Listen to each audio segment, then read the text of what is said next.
Alright guys, it's winter time, so you know there's cold start videos coming. And I'm always messing with this thing. It starts okay, but there's always room for improvement. So my issue was I would start the car and it would idle good. It would be a little rich, which is what you want for cold start because everything's cold. The oil, it needs more fuel, more RPM.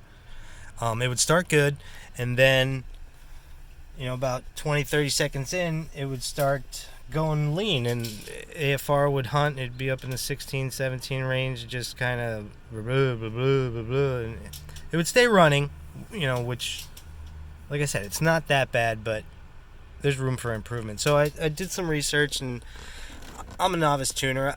I don't know very much, but what I found out was this bad boy right here is the decay delay, which basically it gives it extra fuel to start the engine and then slowly pulls it away as the engine warms up. And basically I just started increasing this. This is in, I believe, crankshaft rotations or something. So this will basically hold that extra starting fuel for extra time. So what I started doing was just highlighting this whole table and just multiplying it, adding fuel. So if I do like 25%, and I've done this twice now, and it seems to be getting better every time.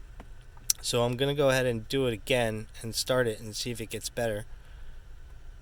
See how it increases those numbers. Then we'll save this bad boy. Write it.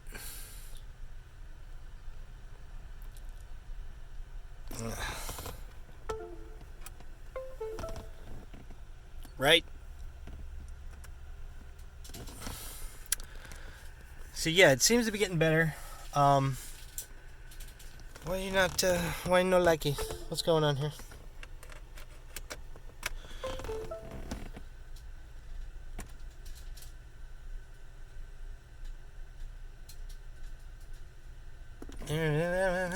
Maybe it's because I got this thing hooked up with a splitter here, and sometimes they don't play nice. Let me unplug this. Sorry about that, guys. Unplug that. Key this on.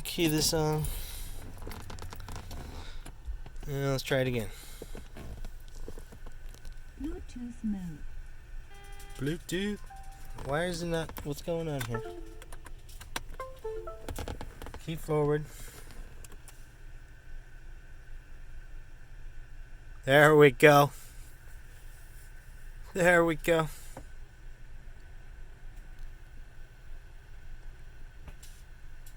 Yeah, these splitters here are really nice. Comes in handy, but they don't like to play together nice. Like, I have to start the scanner here and then plug that thing in. Otherwise, they just, like, half of the channels don't show up on the scanner. So it does work, but you gotta do it a certain way to get it to. Alright, let's close that. I'm gonna save it. I have it as decay delay closed loop, and I'll save it under the same one. Of course, I always have other files. Like if I totally screw this up, you can take it away with this, or I have a bunch of other files that I could just write if anything ever happens. Let me fire up the scan. Let's see what happens. It says 50-degree engine coolant temp. I haven't started it today. It's like 35 degrees outside. I had it running yesterday. Maybe that's why it's still a little warm. I don't know. But we'll start this scanner.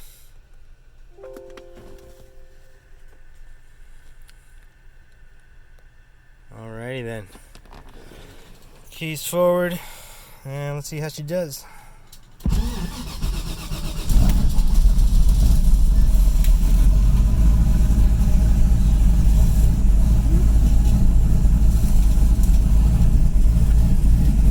Yeah, nice. Stays nice and rich.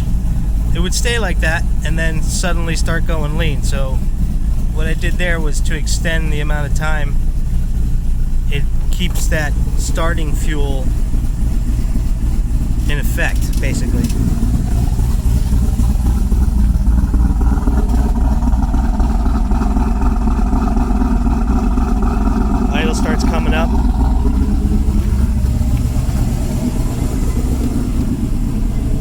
still, see, by now it would have been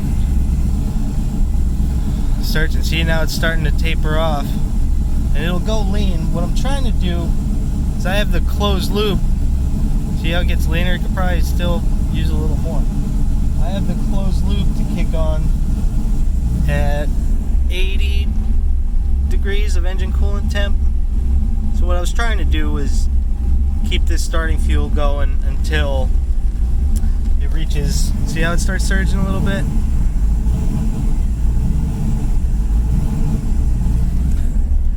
Until it hits about 80 degrees, and then the closed loop kicks in.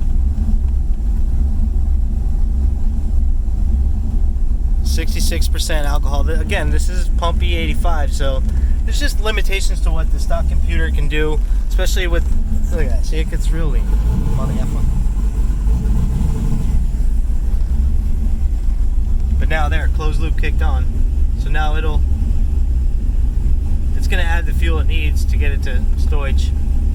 I did what they call the Rust-K file with your base running airflow. I've done that. I have it over here. I have everything set up to do it. I've done it. And I think it's just, again, limitations of the system. When you're on E85, it needs a ton of fuel, a ton of air when it's cold. And like some of the band-aids people do, they'll drill a hole in the throttle body blade, or I can crack the throttle blade screw and open it more, but then what happens is once the engine's warm, then the idle hangs, and weird shit like that happens. I think this is a lot. The throttle by wire systems are a lot better in this aspect, because they just crack open the throttle blade as much as it needs to keep the engine running. You're not relying on an IAC motor, which is basically a valve that opens and closes and to let more air in so the engine can run. And once you're at the limitations, if it's all the way open, you can't open it anymore, then you have to crack the throttle blade or drill a hole, and it's just band-aids for a problem.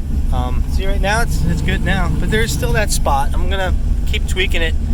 Maybe I can get it to go to carry over. I can also lower the closed loop, but it gets to a point where it's already at 80 degrees. You go and you lower, the engine just doesn't want what the closed loop gives it. It's closed loop with narrow bands is between 14 and 15 AFR, and cammed engine on E85 just doesn't want 14:1 air fuel ratio.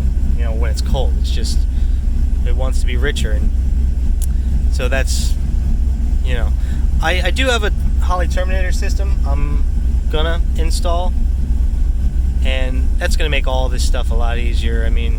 There's only so much you can do with the stock computer. You're basically trying to trick it into doing what you want, and it's gonna be a lot easier with the Terminator. But having knowledge of HP tuners is invaluable. Every GM car has a stock computer in it, basically, and if you want to mess with somebody's car, your friends, or like my beater, sometimes I want to mess with it, and I haven't yet, but knowing HP tuners it can be pretty valuable. But I'm at the point where I'm ready to move on, I think, to a standalone, just mainly all the safety features. It's going to give me better drivability, better startup, everything really. But yeah, there we go. I'm going to keep tweaking. If you guys have any questions or any suggestions on stuff I should change, stuff that worked for you, let me know in the comments or hit me up. And we'll get to see how it sounds now. What are we idling at here? We're at 900.